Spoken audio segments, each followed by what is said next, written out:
James Goldstone, what did he say? I found on internet that he wrote together with the European Roma Rights Center, the Open Society Justice Initiative, that's him, the Open Society Fund, and Roma Education Fund. They wrote a letter to Minister Dobeš on 30 July 2010. This is public, this is on the internet, so that's a great fun. We can show it here, so that now not only Minister Dobeš knows this letter, but all of us know this letter. And this is saying almost 3 years after the judgment. There is little evidence here, little evidence of progress, and in particular, no evidence of a decreased number of Romani children in special schools, and so on. And he suggests, or the letter suggests, that it says that, of course, we understand that measurable outcomes take some time to achieve, but we think that problem of segregation can be addressed right away with sufficient political will.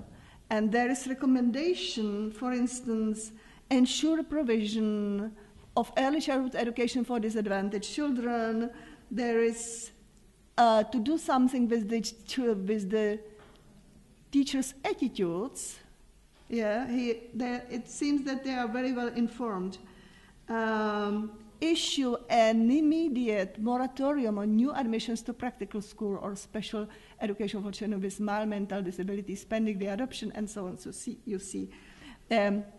Eliminate readiness entry tests. This is fantastic, because this is very old-fashioned system we have. We still have readiness entry tests to school, so each child goes half a year before entry to school. It's somehow screened, although not in a non-standard way, whether the child is prepared to school. So not the opposite way, the parents would come if they are suspicious of something that is not okay. This is not the case. In the Czech Republic, each child is screened whether it's ready, he or she is ready, which is really funny. It's a special, it would be the topic for another presentation. Okay, so, and adopt changes in legislation regarding Decree 72/73, which is which Ministry of Education is working on. Oh, 1 more minute. The ministry commissioned analysis related to monitoring by ethnicity. One of them was sociological research aimed at analysis of the image and causes of segregation. This was taking the personal data. It was personal data and dealing with this data, and I will show you in a moment what can be done with the personal data in opposite to group data, aggregated data. Because you can always aggregate once you have personal data, but you cannot disaggregate once you don't have the personal data.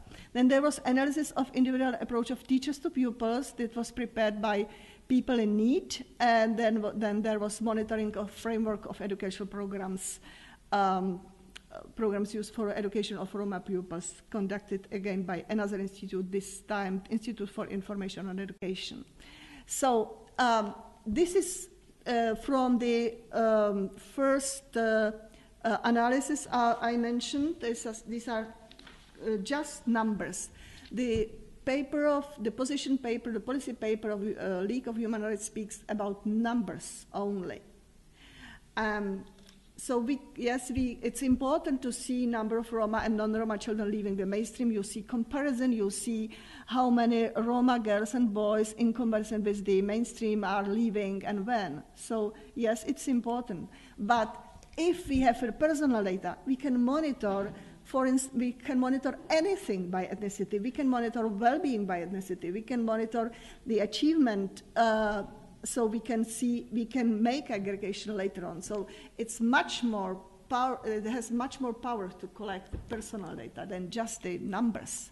And it was actually one of the objections of Ivan Vesely. He said, we know the numbers, but we do need the personal data to be able to aggregate and to see the differences. So what is the definition of target group? It's a method of attribute identity in the cases when we needed the personal data, and then all data were made anonymous. So what were the experiences of the second analysis of individual approach of teachers to pupils with special education needs? There was, this is about willingness to give total numbers, not individual data in this case. This is the second analysis, about total numbers only. 70 schools out of 50 were willing to communicate exact numbers. Only 3 of them with respect to concrete placement of pupils regarding educational program of Roma pupils. 28 schools communicated a qualified estimate. 5 schools refused with the justification, we do not carry out statistics of that kind and refuse to do so as our pupils do not recognize them ourselves as Roma. This is very important, very I feel very sorry about hearing this because the teachers admit that it's okay that children don't regard themselves as Roma.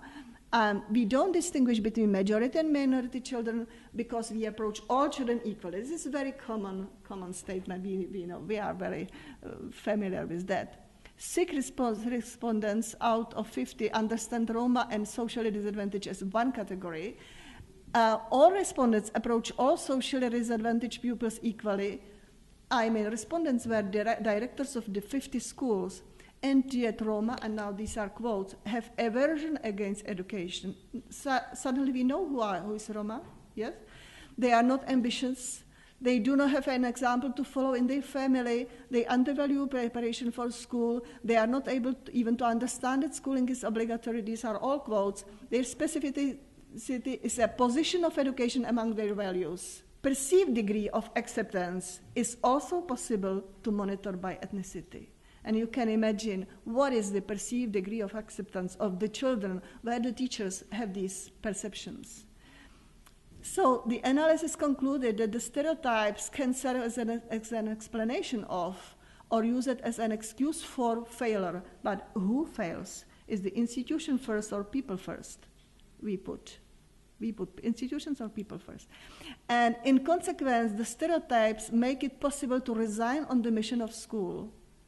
But anyway, how many schools understand the change of fate of disadvantaged pupils as their mission? So there are 3 more slides about challenges and measures, but I think my time is over. It's only saying that whatever measure we apply, we need always to monitor by ethnicity, because otherwise, as the League of Human Rights wrote in their policy paper, we wouldn't see how successful we are. We couldn't have any improvement then. So, thank you.